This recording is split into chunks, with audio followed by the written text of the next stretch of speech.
This is Tyler O'Neill, senior editor at the Daily Signal. Honored to be joined by Hugh Hewitt. Thank you, Tyler. The one, Good to the be with only. you. Good. Well, there is only one. I've been doing it for so long. There's only one. Yeah, it's good to be here, though. Good to see you. So I wanted to hear your take on what's happening in this reckoning of the administrative state. You know, I've seen polling showing that 75% of the federal bureaucrats who voted for Kamala Harris in the last election say they will not follow a lawful Trump order if they think that it's bad policy.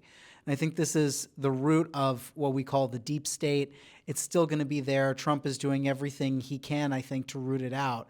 But the administration is still going to have the gears, sand in the gears. Well, you know, a long time ago, before you were born, Tyler, I ran OPM, because if you were a youngster in the Reagan years and you hang around long enough, you just keep getting promoted. So I was their general counsel, then I was their deputy director, then I was their acting director. OPM, for those who don't know, is the personnel office, human resources for the federal government. And the complaint about civil servants not doing what their political bosses want them to do is as old as the country. I think Jefferson was complaining about the first Department of State. I don't think anyone worked for him except himself. But, you know, clearly Marbury v. Madison is because Chief Justice Marshall didn't do his job as Secretary of State and deliver the commission to Mr. Marbury. So that actually all of judicial review is premised on the administrative state breaking down. So it is part of our constitutional DNA to actually have a dysfunctional administrative state. What I'm encouraged by is the recognition in the public that nothing works. And I'm going to talk today and tell the story about, you know, you got to get real ID. So I spent an hour in line yesterday with more paperwork than, you know, most auditors want. I couldn't get real ID because it's the Department of Transportation, DMV. And everyone knows that story. Everyone's had that thing. Well, that's just government. And it's because there's no incentive structure. And I don't know that they're throwing sand in the gears. It's just we're more aware of it and less patient with it. It is something that I think the once and future again President Trump is resolved not to have stand in his way. So I think flooding the zone is a very conscious strategy to kind of overwhelm. If you attack on all sides, something will work. And you know, sometimes you'll get tossed back by the court, and the court will make you go up to the Supremes, and the Supremes will take some, and they can't take them all. But I just am very impressed with the first, now it's 102 days. I'm very impressed with the first 102 days. Yeah, and the Reagan administration was the very first one with OPM after the Civil Service Reform Act. Good for you. How do you even know that? Civil Service Reform Act of 1978, the nightmare, the genie that came out of that. It was the Civil Service Commission.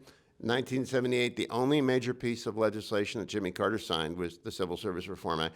Creates OPM, Merit Systems Protection Board, Office of Special Counsel. It just like subdivides into Hydra and gets bigger and bigger and less effective. Well, and the ironic thing is the entire point of it was to make the administrative state more accountable to the political leadership, right? There's no way to do it because until and unless you can fire people.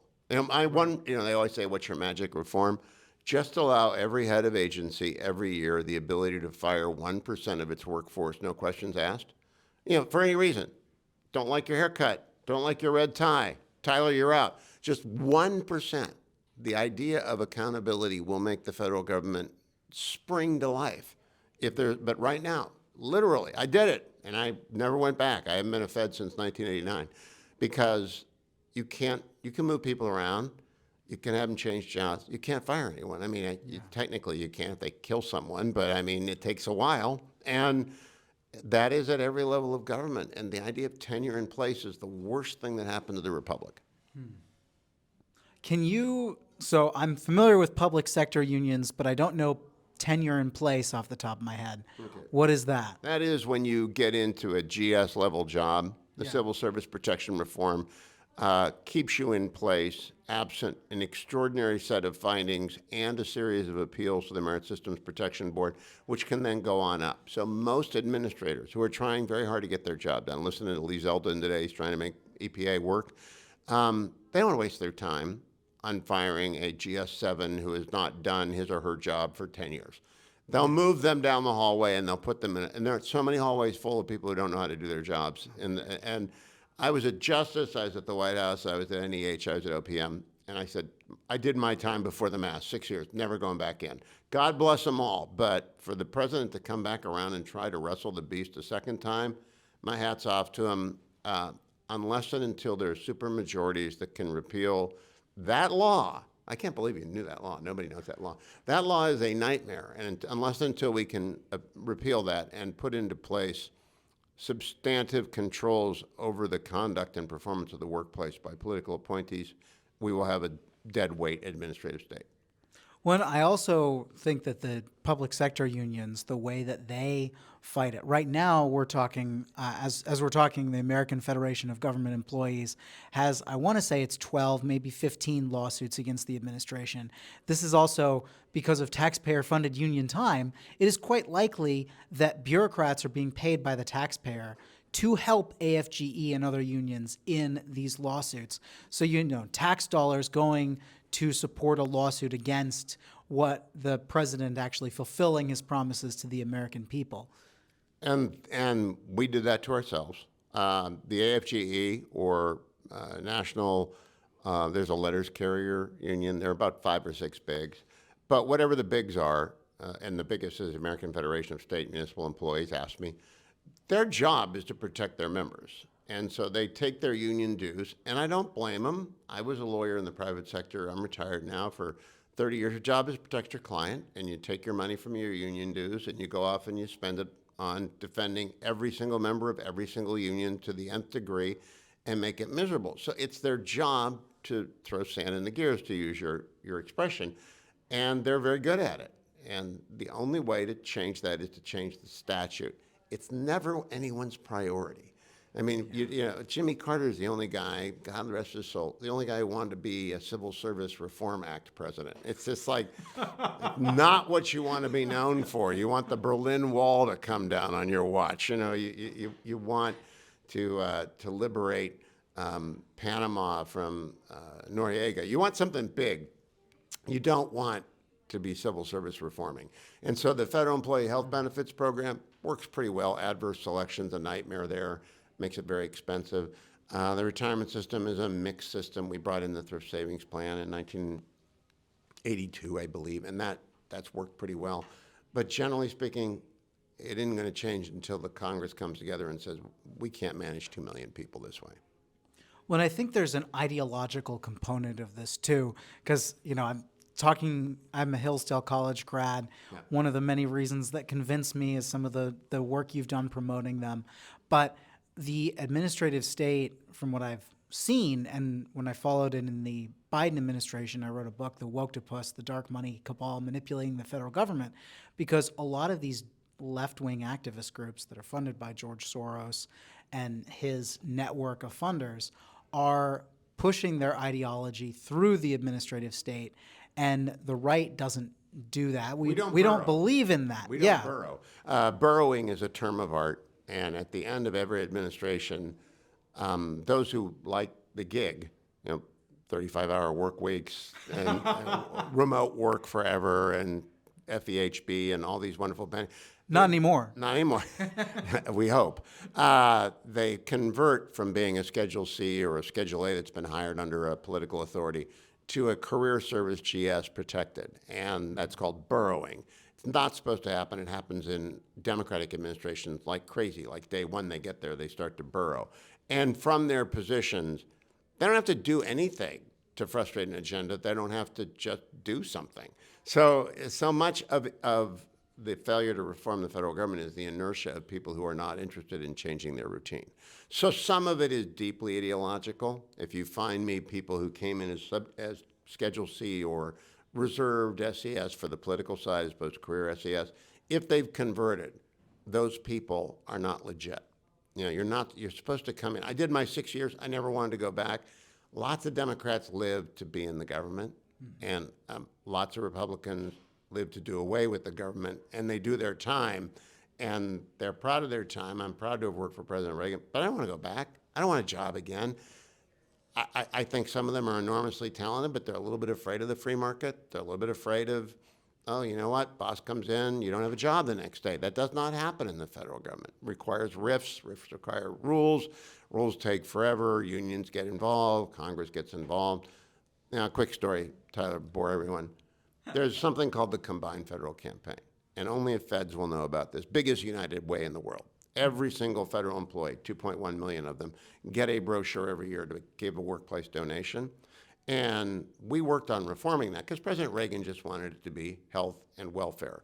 You know, Salvation Army, United Way, just normal health and welfare organization. But the groups wanted it. The environmental advocates are us, whatever it is. They wanted to be in there. And by the way, some right-wing groups too, like the National Right to Work people wanted to be in, and the NRA. And President Reagan didn't want any of that. So we spent 2.5 years changing the rules to narrow down the CFC choices to a half dozen that were health and welfare. And after that was done and upheld by the Supreme Court, it's being legitimate, not viewpoint non-neutral, Congress, that time all Democrats, passed a right to say, go back to the rules from 1982. And so, you know, you can push a boulder uphill, and it really will require supermajority. It requires realignment with people who understand. I think it may be happening over education freedom, because people saw during COVID that the schools are a nightmare and they haven't changed, and their kids, the reading Nation's report card was a nightmare. We've got fewer kids reading at 4th and 8th grade level than we did before the pandemic, and they're not getting better 2 years later. So, and we even had Ketanji Brown Jackson saying, oh, why is this school indoctrinating your kids an issue? You can just send them to another school. And I'm like, gee, thanks, Ketanji Brown Jackson. Maybe you support school choice now? Like, let's change the rules. Let's see how the Oklahoma City School Choice Commission versus Drummond turns out. I think it'll be 5-3. Justice Barrett is recused. We need the Chief Justice to go the right way on that, and he asked tough questions to both sides at oral argument this week. But until school choice comes along, we'll never fix the schools. We just won't. Well, because there's no competition. Right. Without competition, the government Inertia schools can takes just over. keep, Inertia takes over. Well, are there any other major issues you're focusing on that we didn't get to? Yeah, I'm very encouraged by the one big beautiful bill. I didn't think they would get it done in one bill, and they did. I didn't think it would pass, and it did. And just last week, Jason Smith, chairman of Ways and Means, told me he's hoping to put it on the president's desk by July 4. Okay, that would be great. We might actually not lose. I'm a Republican. The title charts of American political history are you lose the House in the first election. The only way to beat a title chart, I mean, that's just like George W. Bush did not lose the House in 2002 because that was a year after 9/11. And Not Iraq. not yet, but Afghanistan. And that was a weird off year. The only way to hang on to that is to pass the one big beautiful bill and allow the economy to feel it for 18 months, because the cake is baked by February of 2026. I'm absolutely convinced. There'll be some nips and tucks in Wisconsin. They'll screw around with a couple of districts with the new Supreme Court. A couple other places will add a district here or there. It's all the economy in the mid-years. Usually, and so got to pass that one big beautiful bill. I don't care what's in it. I really don't care what's in it. I'll take 90% of a win as a win. That's what I'm focused on, is the one big beautiful bill. So we've seen decades of, these elections. They're always touted as wave elections, but usually it's a 50-50 split almost in the country. Yeah. We're going left, we're going right. And I think most Americans sense there's probably going to be a watershed. Something's going to hit the fan, and America's going to have to come together. And we won't be constantly 50-50 all the time anymore. But I don't know, if you get that feeling. I follow the, there's this thing called the fourth turning. Oh, yeah. Yeah, and I think we're due for something. Not that I want any big catastrophe to happen, because it's always bad, but normally we solve civilizational issues when we don't have any other choice. Well, we've had 3 realignments in my lifetime: 1980, 1994, 2008. In each of those realignments, they were stillborn. And they were stillborn for a variety of reasons, which we won't get into, but usually it involves not going to the center, but going to the extreme. I think President Trump has consciously decided to go to the center to try and expand his majority. And if that is the case, I'm the happiest person in the world, because with absent realignment and a supermajority in the Senate, you really can't get much done. big, beautiful bill, one reconciliation, maybe a second bite at the apple, do some DOGE permanence, reduce the size of the federal government. But you really need what FDR had, super majorities in both houses. That's when you can change the legislative timber of the country in ways both fundamental and enduring. Well, thank you so much, Hugh Hewitt, for joining me. And go Hillsdale. I'm so glad to know you're a Hillsdale guy. You got that bad president though, Larry Arnn. If you only get rid Yeah, of him. he's No he's chance. only been there for Yeah, what, no, tell him what that 30 college years? could do without Arnn. Good to talk to you, Tyler. Thank Great you. to see you. Thank you.